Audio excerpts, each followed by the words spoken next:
Thank you, everyone. It's a pleasure to be back here. I think we're starting Facebook Live early. Can someone give me a yeah? All right. So, this is a simulcast Ask the Founder on Facebook Live, as well as here at the International Convention for BNI. I am speaking to you, those of you on Facebook, from the International Convention in Warsaw, Poland. We have a total of 2,500 people here at this event in multiple locations doing different sessions. And this is the Ask the Founder session, and so this is an opportunity for those of you live right here in Poland to ask a question, as well as those of you who are on Facebook all over the world to ask a question. And the way this will work is I'm going to have someone here live ask the question. I'm told that there will be a microphone stand set up, and so there'll be a live question from the audience, and then we'll have a live question from Facebook Live, then the audience, and then Facebook Live. Clear as mud? You got it? Nodding is the universal sign of recognition. All right, good. So let me start with the theme for BNI, which is Dream Big. I'm going to say a couple of words about that, and then we're going to open it up for the first question, and the first question will be from the audience. So start thinking about your question. I love the theme, Dream Big. And I've got a really, really big dream for BNI. I want BNI to be a household name like major companies throughout the world. I want BNI to be a name like Amazon. I want BNI to be a name like Google. I want this company to be known for business people all around the world. I would love for the public to know that they could go to a BNI member and get a referral for services from other people around the world. So my big dream for the organization is that we have the same kind of name recognition as other major companies. And that's why you're seeing many things that are being done in BNI that are helping to lay the groundwork to do that. The integration of technology, the more systems and processes that we're putting in place to help BNI become truly a global brand. So that's my big dream. What I'd like to do now is to answer whatever questions or topics that you would like for me to talk about. I think we have a microphone out here somewhere. Where's our microphone? There's one. So if you've got a question, raise your hand, and I'm happy to take that. Daniel Dixon will be feeding me the questions off of Facebook Live. Do we have a first question? All right, there's one right there. What was your motivation to create BNI? Could you repeat that for me? What was your motivation to create BNI? What was my motivation for doing BNI? So, in 1984, before I started BNI, I went to many different networking organizations.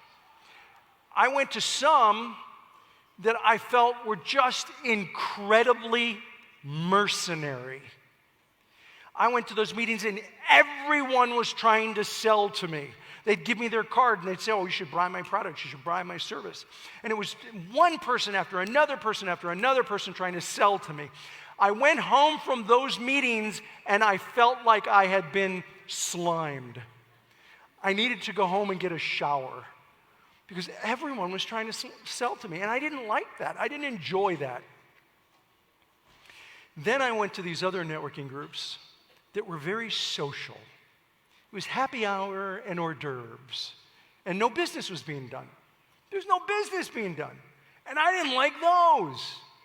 And so my motivation for starting BNI was to take this concept of business, but not make it mercenary, take this concept of a social aspect, but focus on relationships. And so take business and relationships and merge them together in a structured process. The glue that would hold it together is this principal core value of BNI, givers gain.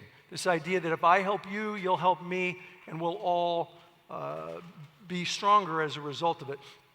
And although we didn't use that phrase in the first year, that concept was important in that very first chapter, that we were there to help support one another. And so I created BNI as a way of really, honestly, helping me get referrals for my consulting practice. I didn't have this vision of an international organization in that first chapter. But when I opened that first chapter, we had people come who couldn't join. And one woman in particular said, would you help me open up my own chapter? Because I can't join this group. And I said, no, this isn't what I do. I don't run a network. I'm a business consultant. And she said, well, this is kind of consulting. You help me build my business. So, okay, fine. So we opened up a second chapter. The first meeting of the second chapter, we had a lot of people come. 2 couldn't join, and both of them said, this is great. I could get a ton of business out of this. Would you help me open up my own group? I said, no, this isn't what I do. I'm a business consultant. And they said, hey, that's helping me with business. It's kind of like consulting. I said, okay. I opened up those 2 groups. And at the end of 1 year, we had 20 chapters without trying. We had 20 groups. We had no materials. There were no brochures. It was just putting people together to help generate business. And it was around the first of the years, the end of 1985, where I always take some time before a new year and reflect and look forward. Where do I want to be in 10 years? Where do I want to be in 5 years? Where do I want to be in 1 year? How did last year compare to the goals I had? And in that particular year, I spent most of my time going, what just happened? Because I put 20 groups together and that wasn't my plan, and that's when it hit me. That we don't teach this in colleges and universities anywhere in the world. We don't teach people how to network. We haven't created a system and a process to help people build their business through referrals. And it was at that point that I created my plan to scale BNI and make it a much larger organization, eventually a global organization. So that was my motivation. I think BNI is a great example of necessity being the mother of invention. I needed referrals. I knew people, friends of mine who needed referrals, but there was no process in place to really do that effectively, and that's why I created BNI. Great question. Thank you very much. So Daniel, you're taking care of the questions coming in from Facebook. Do we have a question from Facebook? Thank you, Dr. Meyzner. We do. The first question comes from Maria. She asks, what are the top 3 things we as members can do to help BNI become a household name across the world? That's a great question, and I think the answer to that question is thinking globally is great. Acting locally is critical. So you want to become known globally, I think you need to begin by acting locally. And the best thing you can do is to really support your chapter to be the most successful it possibly can be. So let me give you the formula for creating a successful chapter. The first step in creating a successful chapter is to invite visitors. To increase the size of the chapter, you have to bring new people into the organization. By growing the chapter, you generate more referrals. A really small chapter of 15 members will pass on average about 50 referrals a month. A chapter of 30 members will pass 150 referrals a month. So that when you double your size from 15 to 30, you triple the number of referrals. I think that's an incredibly important statistic. If you went from 20 to 40, you're still going to triple the number of referrals.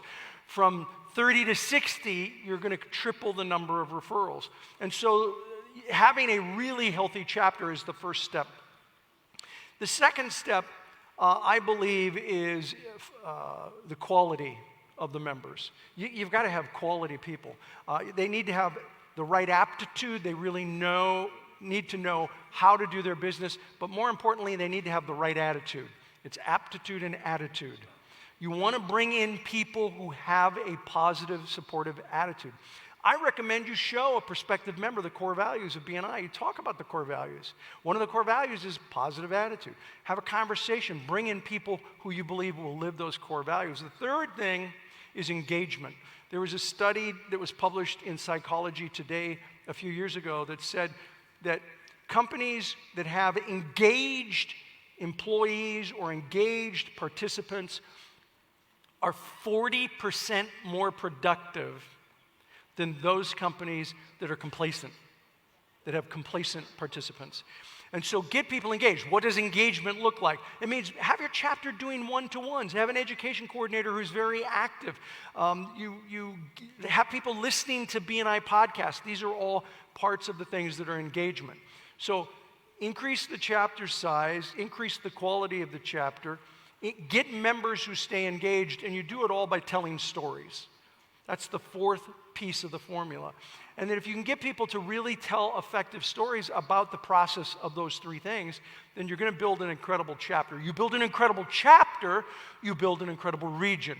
You build an incredible region, you build an incredible country. You build an incredible country, you create a global brand that's known worldwide. So it starts locally, right there in a chapter. And the stronger chapters become, the greater the organization is worldwide. That was a great question on Facebook. Thank you very much. Next question here in Warsaw, Poland. Who's got the microphone? Yeah. Hello. Hi. My name is Thomas, coming from Lithuania, BNI Amber. I wanted to ask you, could you share your biggest mistake?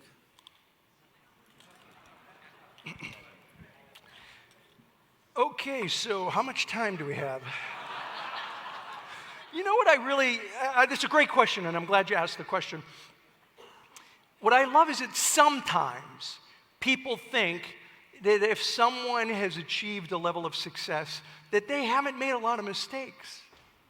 I've made huge mistakes, monumental mistakes, multiple mistakes over a period of time. Everyone makes mistakes. The thing is, let me sit on that for a moment. We all make mistakes. I had someone say to me once, he gave me some really powerful advice. It was early in the BNI days, and I was getting more and more employees. And the decisions that I made impacted other people's lives. They not only impacted the members, but they impacted my employees. And one of my fears was, what if I make a mistake that hurts the employees or hurts the members, because it has an impact on the income that members will make, staff will make. And I remember saying to a friend of mine, I'm really worried about this. I'm really worried about making mistakes. And he gave me great advice. He said, Ivan, don't worry about making mistakes. You will. Get over it. You'll make mistakes. The key is to try to recognize the mistake as quickly as possible, and when you recognize the mistake, own up to it and fix it. So for me, I have learned that my mistakes are my tuition for my success. And that you have to define yourself by your successes, not by your failures, because I've had plenty of failures. And for me, that's been the tuition. One of the biggest mistakes or problems, I think, in the organization was when we rolled out BNI Connect in 2011. It was not the product that I had promised, and it was not received real well. People were really, really, really angry with me.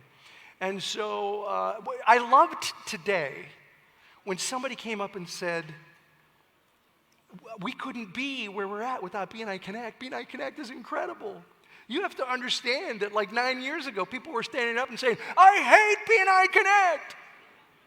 And so to see it go from where it was to where it is now is amazing. So what I had to do, because I approved that being released, what I had to do was step back. And I addressed it by putting everyone together in a room, all the key people. It was part of our founders circle, which are made up of directors of the organization. And I said to them, this is how I handled the mistake. I said to them, tell me everything that's wrong with BNI Connect. Don't leave out anything. I have a flip chart right here, and I will start writing on the flip chart. And as I fill up a flip chart, I'll put it on the wall. For 2 hours, they gave me all the problems. I would write on a flip chart, fill it out, go hang it on a wall. I'd write on a flip chart, fill it all out, hang it on a wall. I did that for 30 minutes, 45 minutes, and they would start getting tired. It would quiet down. And I'd say, come on, give me some more. There's got to be something else that's bothering you. And then they'd start all over again. And they'd go for another 30 minutes and then another 30 minutes. We finally got to the point where nobody was giving me anything. And I said, listen, you cannot, a month from now, say to me, well, it was going on long and I didn't really tell you all the things that were bothering me. You can't do that. This is your one opportunity to do it now. And they did for another half hour. It ended up being 2 hours of writing down every problem that they had. Now, had I gone in there and said, look, I know we got a lot of problems, we're going to take care of it, here's my plan, nobody would have paid attention to that. You know why? Because they were mad. They were mad as heck. And they deserved to be mad. It wasn't what I promised. And so I needed them to vent, and I needed them to tell me what they thought was wrong. Because what I thought was wrong wasn't as important as what they thought was wrong. I then said, I appreciate you guys telling me everything. I have an idea. Are you open to the idea?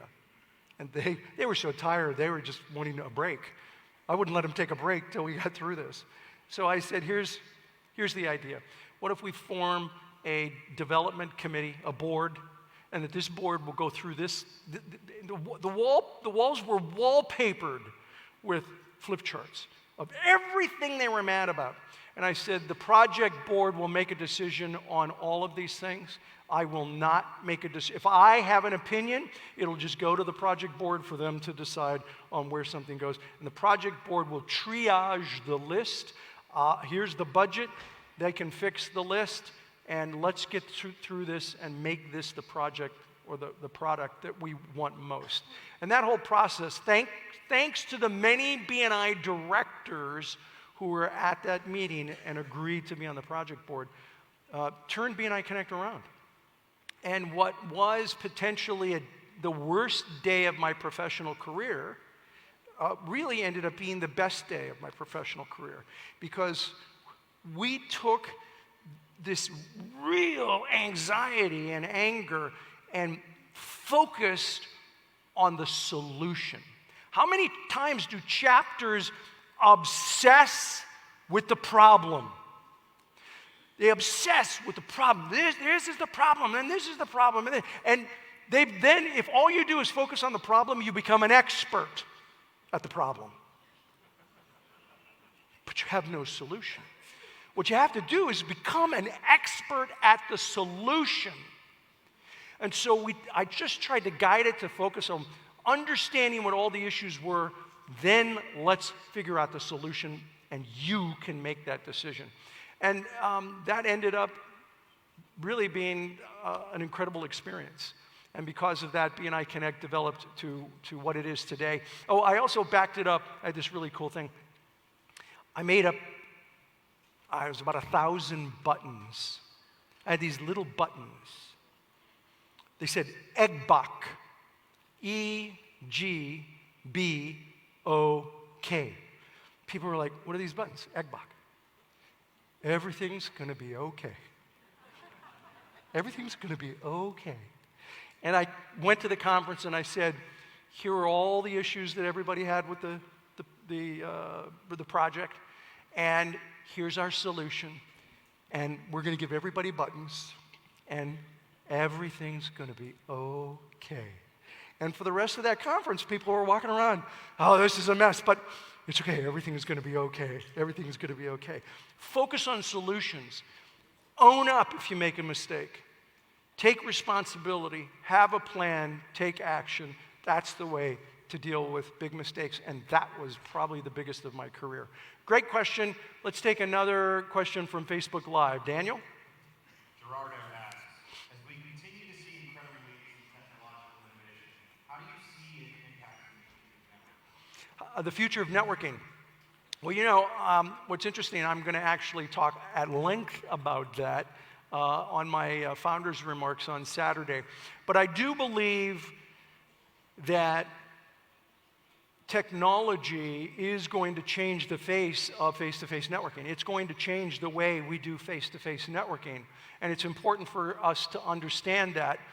And I'm not going to go into detail as to what I see in the next 5 to 10 years, but I will say this, that we as a networking organization have to embrace the technology, or we would get disrupted. I do not want to be disrupted. I want to be the disruption.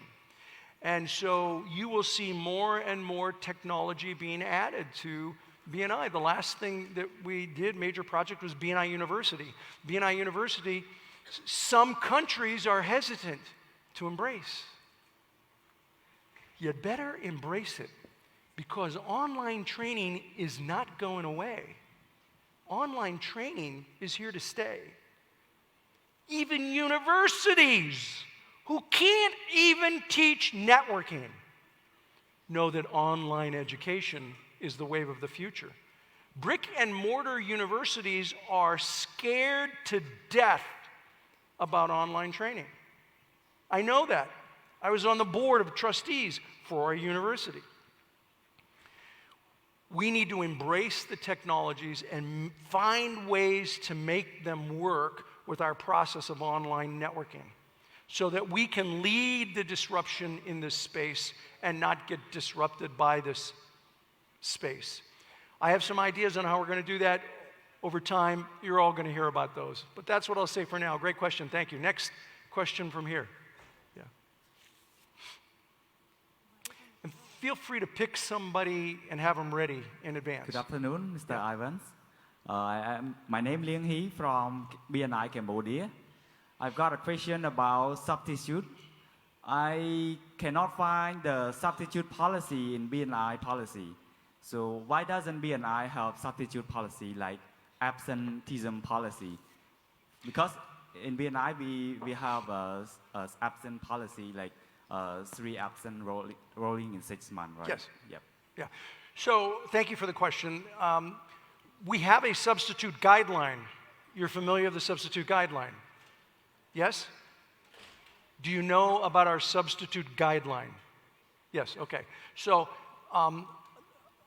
one of the ways that we have always done policies is that we started with almost every policy, other than the original 10 that we created. We started with them as a guideline. And the reason we didn't just announce it as a policy is we want to smack it around and see if it works. And I'm here to tell you that the substitute guideline that we have, I don't think works. And so we're tweaking the substitute guideline to try and make it work more effectively. You're going to see the substitute guideline changed over the next year or so to try to make it be a more effective way of using a sub. I think substitutes have been unbelievably abused in BNI.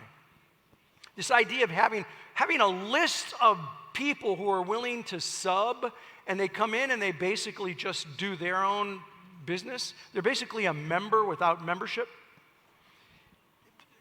That was never my idea for a substitute program. My idea for a substitute program was to get someone who would come in and represent you. I've seen amazing substitutes. I saw a substitute who came into a chapter once and nailed the weekly presentation for the person. When that person was done, one of the members said to me, "That substitute did a better job than John's weekly presentation." And now at first I laughed and I said, "Now tell me why." And he said, "I'll tell you why, because she is a client. So John could say how good he is all day long, but when she stands up and says, 'John's amazing, this is what he did for me,' it makes it real." That was my vision of a substitute. Don't let a substitute come in and do their own talk. That's not the purpose of, that's a visitor. It's not a substitute. So don't abuse the sub guideline. We do need to improve the sub guideline. That guideline is going to be changed, and then we're going to have that guideline for a number of years to make sure it works before we transition it to a policy. Thanks for asking the question. Daniel. Gail asks, what's the one thing that a member can do that would make the biggest difference in their chapter? think the biggest difference that people can make in a chapter, you may think this is crazy, but I think it's be excited. Be excited. Inspire other people to be excited. BNI does amazing things for people in the world. And what I see is sometimes chapters get really complacent. Things are good. Chapter's good. Yeah, it's all good. How you doing? Yeah, I'm good. Chapter's good enough. Or my favorite, yeah, good enough for government work. Good enough for government work's never good enough. Why accept mediocrity when excellence is an option? I said I opened 20 chapters in the first year of BNI. Do you know why I did it? I was on fire. I believe ignorance on fire is better than knowledge on ice. I'll repeat that. Ignorance on fire is better than knowledge on ice. The best thing a member can do to help their chapter be successful is be on fire. Be excited. Follow the system, follow the process, do the things, but be on fire, be excited. I see regions of BNI who grow and do really well, and then when the team reaches some point, yeah, it's all good. Things are good. What are you doing today? Yeah, I'm going to go play some golf. What are you doing today? Yeah, you know what? I think I'm going to take the week off and take a cruise. That can happen at a regional level. It can happen as a member level, where members get really complacent and they're not preparing their weekly presentations or they're not doing one-to-ones. You got to stay excited and you got to stay engaged. And when you do that, you can have a fantastic chapter. So get other people excited about what can happen, because magic happens when you have a room full of excited people. I see it all the time. Hope that answers the question. Next question.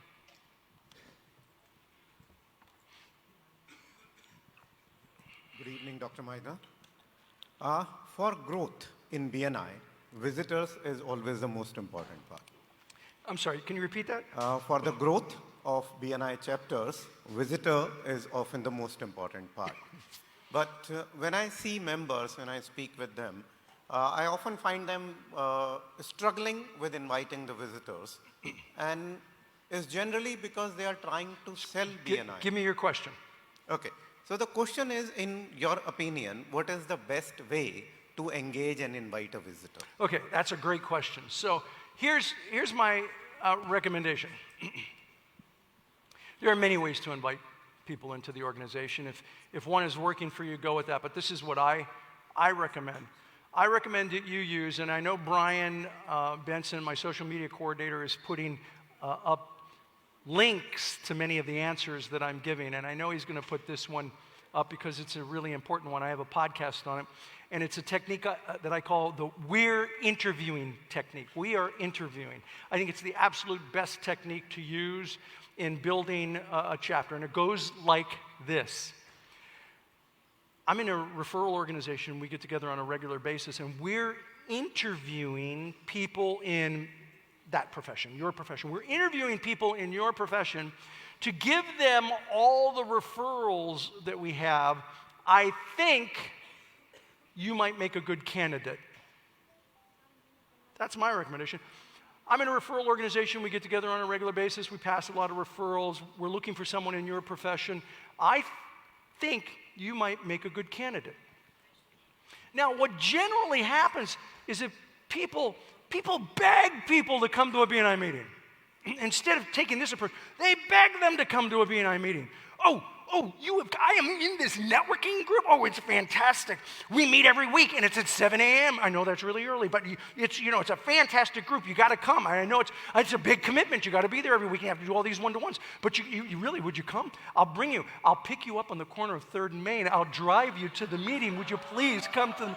And so you start begging people to come to BNI. Don't beg people to come to BNI. You're doing them a favor. You're doing them the favor to come to BNI. They're not doing you the favor to come. You're helping them. And so what I love about the we're interviewing process is it flips that on its head. Rather than trying to talk someone into coming. And I love it because then they start talking about all the things that are reasons not to come. It's early in the morning, it's every week, you have to make a big commitment. Rather than give them all that stuff, you're simply saying, we're interviewing. We want to find somebody we can give all our business to. You're an interesting candidate. I think you would make a good candidate. What's the unsaid message? The unsaid message is, we might not pick you. Don't say that, but they'll get it. We might not pick you. Entrepreneurs hate not being picked. Entrepreneurs want to be picked. And so they get it that if they're not there, their competition might come. I have even done this. You got to do it tactfully. But sometimes people say, well, you know, I've heard about BNI. It's a regular thing. I don't have the time to come to it. I've said to some people, hey, I know. It's okay. You're right. It's a big commitment. Can you recommend a really good person in your profession that I could give all of my referrals to and have them come to the group? You want to see somebody get motivated really quick? Oh, hallelujah, yes, I will come. Or what happens more often is they'll say, well, I can't make it, but I've got somebody in my office who I think would be a great candidate. And you can say, wow, I'm happy to interview them. Then when they come to BNI, interview them. Don't just say you're going to interview them, interview them. And I have another podcast where I have a series of questions that you can ask somebody when they've applied or have attended a BNI meeting and they're interested in joining. And so you interview them. It's a simple set of interview questions. Never use all of them. There's too many questions. And remember, it's an interview, not an interrogation. You know, you just want to get some feedback and see if they'd be a good fit. But that's the way I'd recommend it. We're interviewing. Magic happens when people think that their competitor might possibly join, and that's a great technique. All right, from Facebook Live, what do we have, Daniel? Cassandra asks, after 35 years, what still motivates you to remain actively involved in BNI? Well, listen, I love the stories that I hear about BNI from the members. I've heard so many today where people have told me that BNI has changed their life, it's changed their profession, that they're in business today because of the organization. How can you not stay motivated with that? That is just so incredibly amazing to me, the impact that the organization has had on people. And so I'm very motivated by that. I also think that if you're doing something long enough, if you do a business for a long period of time, it's important that you kind of reinvent yourself. If you do something for 35 years, some things kind of get old. And so it's important to reinvent yourself. I've gone about reinventing myself over the last few years. I think if you're an entrepreneur, you have to be working in your flame and not in your wax. You have to be working in your flame and not in your wax. When somebody's working in their flame, they're on fire, they're excited, they're passionate about what they're doing. You can hear it in their voice, you can see it in the way they act. When they're working in their wax, they're just tired. It's taking all their energy away. You can hear that in their voice, and you can see that in the way they act. And so what you have to do is find your flame. And what I've done in the last 35 years is reinvent myself to make sure that I am in my flame. Today, most of what I do is this. This is my flame. I love doing Facebook Live. I love doing an Ask the Founder. I love speaking. I love talking to members. I love pouring into members and directors to teach them how they can build their business through referrals. I like writing books. I love doing the media. These are the things that I enjoy doing. I'm basically Colonel Sanders today for BNI. So that's what I do. That's what I love to do. And it's easy to stay motivated when you see the impact that the organization has had on so many people. Great question, Facebook Live. Thank you very much. Next question from the audience. Yeah. Thilo from Germany. I think networking is not enough taught in schools and university. How would you explain networking to my 12-year-old daughter? And what could we do together to bring networking, teaching lessons into schools and universities? Love the question. Love the question. So I've been asked, how do you teach young people about networking? And I think the way you teach young people about networking is it's about making new friends and helping them. I mean, isn't that kind of what we're doing? We're making friends, building a relationship, and we help them out. That's really what networking is about. I mean, there's other ways to network. You can do knowledge networking where you're sharing ideas and information. But what we do is we make friends, build relationships, and we help them out.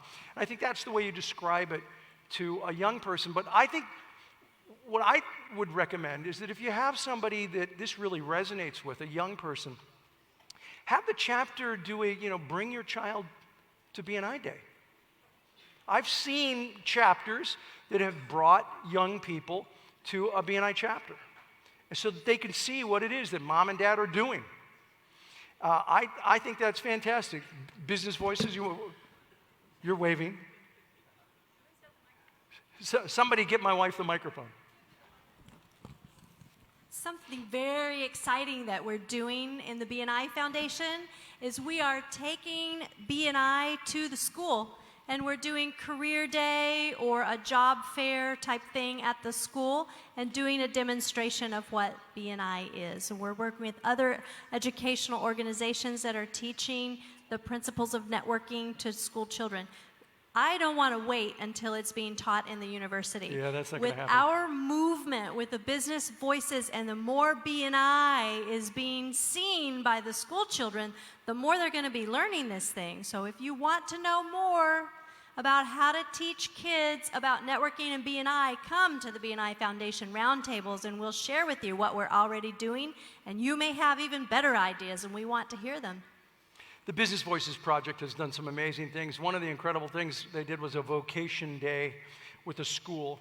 And they came in, and of course, BNI had all the vocations. I think there was one or two other vocations. Everyone else in the school's vocation day was from BNI. And one of the people, and he might even be here at the convention, I haven't seen him, Mike Macedonio, he had this great answer. He was speaking to a bunch of kids about what it's like to be an entrepreneur. Now, these were 10-year-olds. They can't even spell entrepreneur. And he had to explain what it was to be an entrepreneur. So this is what he told them.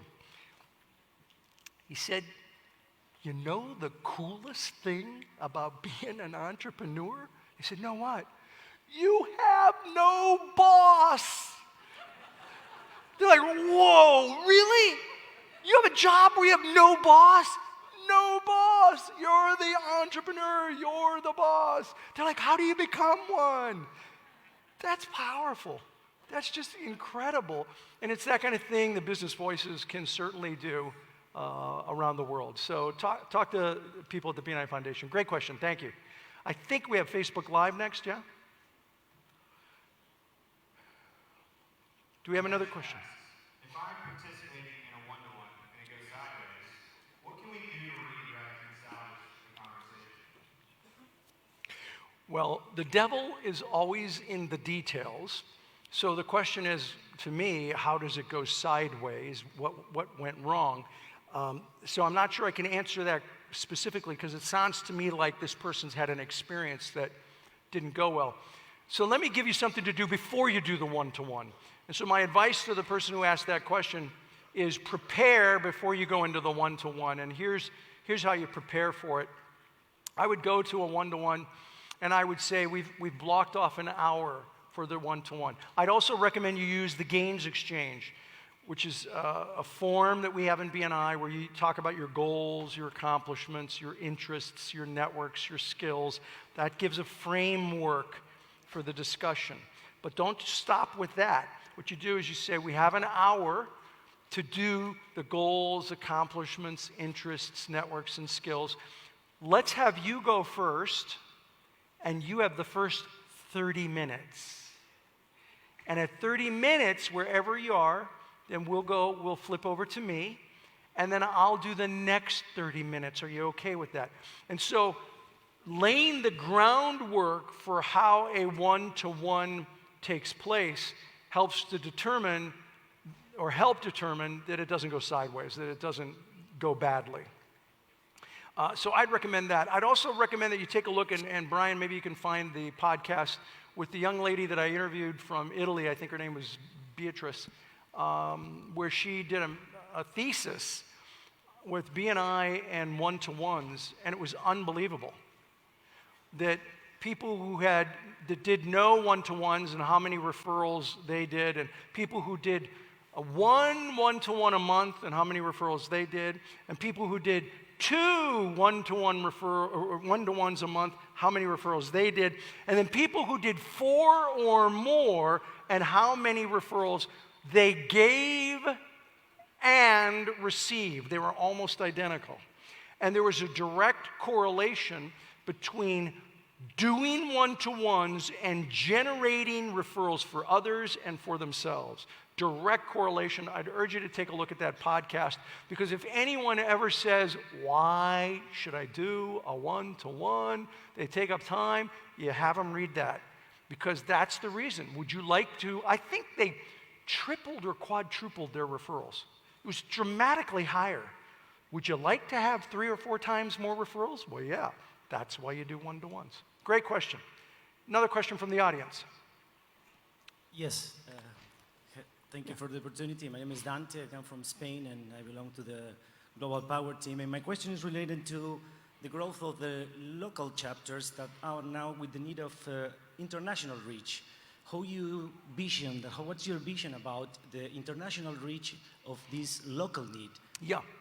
How is that going to So evolve? it's a great question, and that's always been my vision for BNI Connect, is to be able to make it a global operation. It's one of the reasons why we talk about local business global network, a trademark for BNI. So here was the plan, and here is the plan. The plan was that we would release BNI Connect and that it would be used within a chapter, one chapter, and that over time, that you'll give referrals in that chapter, but that over time we would set it up so that you could give referrals to another chapter, so that within a region, you can actually give referrals to other chapters in that region. We didn't do it immediately because there was a long history in the organization that referrals had to stay within one chapter. And there's a good reason for it. We had no way of tracking whether they were true or not. When I started BNI, we allowed it. And we discovered very quickly people were just making stuff up. Oh yeah, I gave a referral last week, but it was to another person in another chapter. And you had no way of confirming it. So we stopped it. So we had to change the culture. You don't change the culture overnight. It takes a little time. So we started with the way we did it. Then we added, okay, well now you can do it to other chapters in your region. Then we added, now you can do it to another country, other chapters in your country. And then we just added, now you can give a referral to anyone in the world through BNI Connect. And if that turns into a sale, then that's thank you for closed business for the person in one country all the way to a person in another country. Not all countries have flipped that switch. If you can't send a referral to somebody in another country, in your country, pick up the phone and contact your national director. Tell them Ivan said I should call you. He said it's time to flip that switch so that we can pass referrals into other countries. I think that's really important. This is the process, but the culture, the organizational culture has to go along with it. And we're getting there. We're at the point now where almost all countries have flipped that switch. Now, what do you do when you actually reach out to someone? What happens all too often is that we use technology as another way of cold calling people, spamming people. So we just start emailing, and it's happened to me, where people I don't know email me and say, hey, you buy my product, buy my service, or in my case, would you please email all the members and tell them about my product? You think I'm kidding. I get that. So don't spam people. Use the BNI process to build relationships with people. What's that look like? Here's what I've seen that's been done that's amazing to me. I have seen people who decided they were going to go to another country. Let's say they're here in Poland and they want to go to China and they want to do business in China. And so what they start doing is they start making connections with people in China, in BNI. And they reach out to them and they say, hey, I'm a member in Poland. I'm going to be visiting China on this week, in this month. I would love to come visit your chapter. I'd love to visit your chapter. Then do it with another chapter and another chapter and another chapter. You go visit 4 or 5 chapters that week, right? Then go to China. Meet the members at that chapter. Start to make a connection. You know, tell them who you are. You get a chance to do a 1 minute or 30-second, however long that chapter has. You get to do your weekly presentation. You get to have an opportunity to make connections that when you go back to Poland, then you can maintain those connections. Chances are, and what I have seen often is people have gone to that country and they've started doing business right now. What organization in the world exists where you could reach out to someone via an online platform and set up 5 meetings with 30 to 100 people, meet with those people, tell them what you do, start to build a relationship, and might actually do business? Can you do that easily on LinkedIn? Could you just start emailing people on LinkedIn and say, hey, let's meet at a business meeting? No.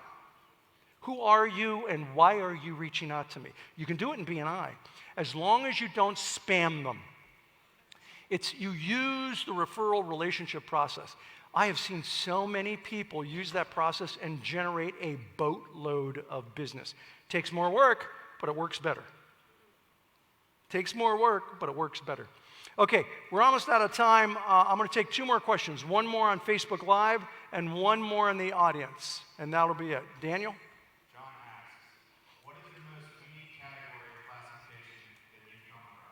What is the most unique? Correct. So there's so many crazy professions I've seen, but I'll tell you the first one that I thought was really, really unique. I saw one in France recently that was a pet shipper. They shipped pets around the world. I had never seen that before. But I think one of the coolest professions I ever saw, this was years ago. We only had about 100 chapters, so it was a long, long time ago. And I did a kickoff in Nevada, did this kickoff in Nevada, and there was a gentleman there, I remember his name. I did a podcast on this, maybe Brian can find it. I remember the guy's name, it was Nordy, N-O-R-T-Y, Nordy Turchin. And Nordy sold commercial light bulbs. Commercial light bulbs. These light bulbs here, I think you can get most of these light bulbs in the store.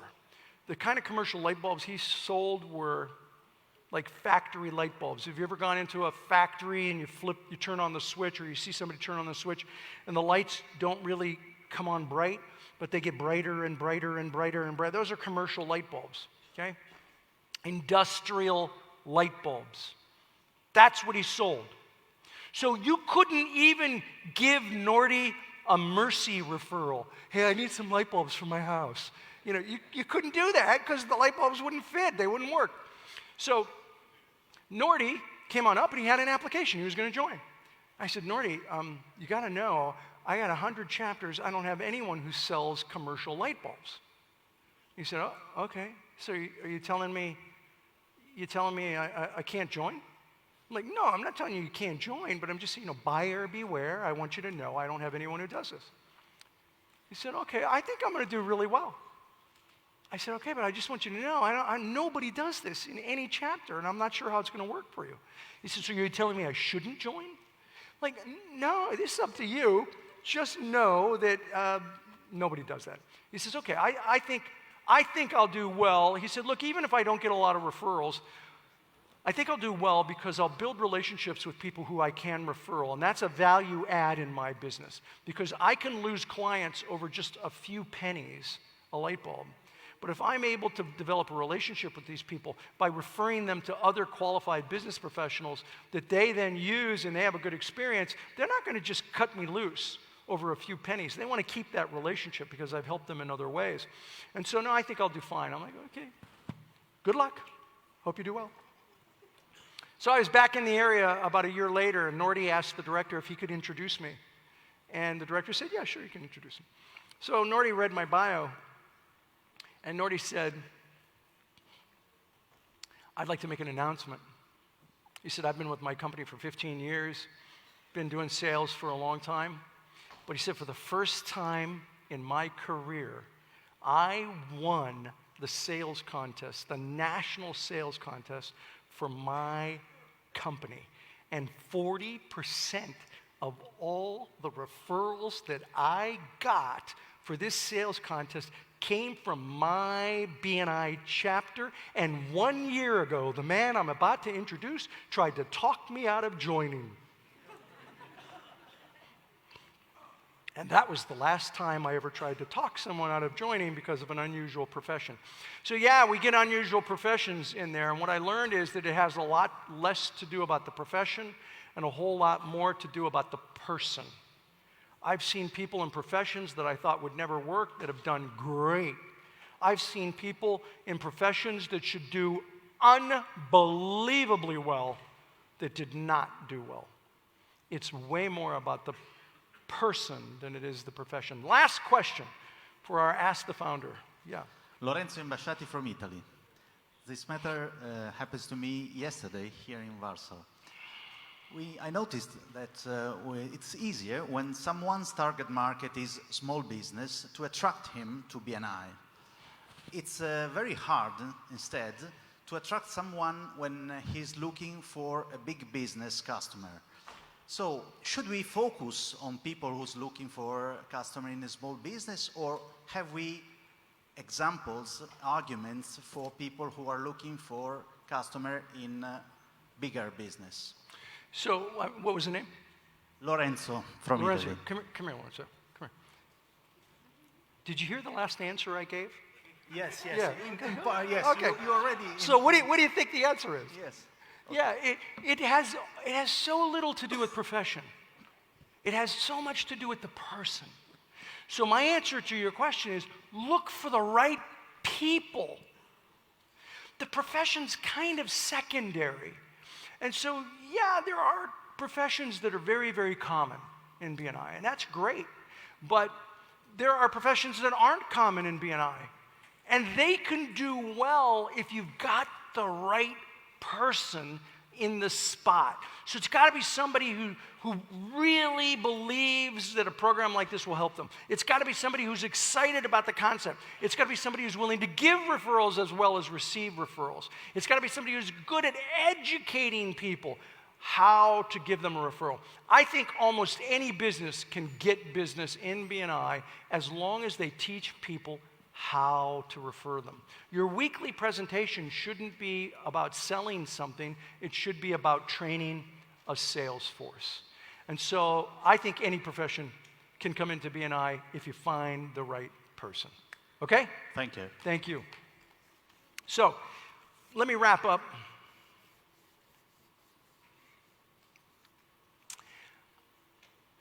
I had someone a number of years ago say to me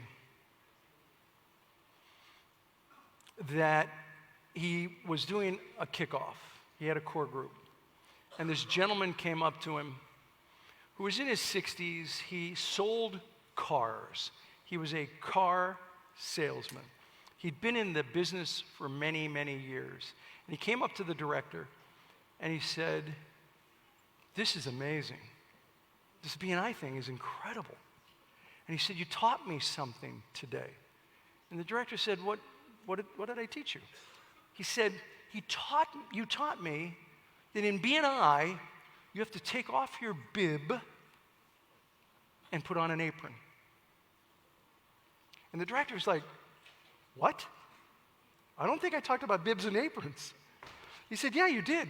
Because it's not about what you can get. It's not what's in it for you. It's about how you can help other people. You got to take off that bib and put on an apron and serve and help other people. And by helping other people within the context of the process that we have in BNI, you're going to get more business. He said, I've been in business for 25 years, and I'm just getting that. That was powerful. That's what BNI is all about. BNI, in my opinion, is not only a great way to get business, it's an even better way to do business, because we're doing business within this context of giver's gain. This idea that if I help you, you'll help me, and we'll all do better as a result of it. And ladies and gentlemen, I cannot think of a better way to do business into the next century. Thank you all very much. Thank you on Facebook Live. We appreciate you.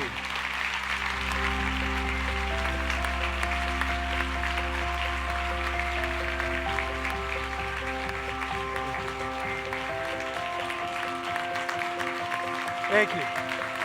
Dr. Ivan Meister, thank you so much. Thank you so much. What a session. Great question.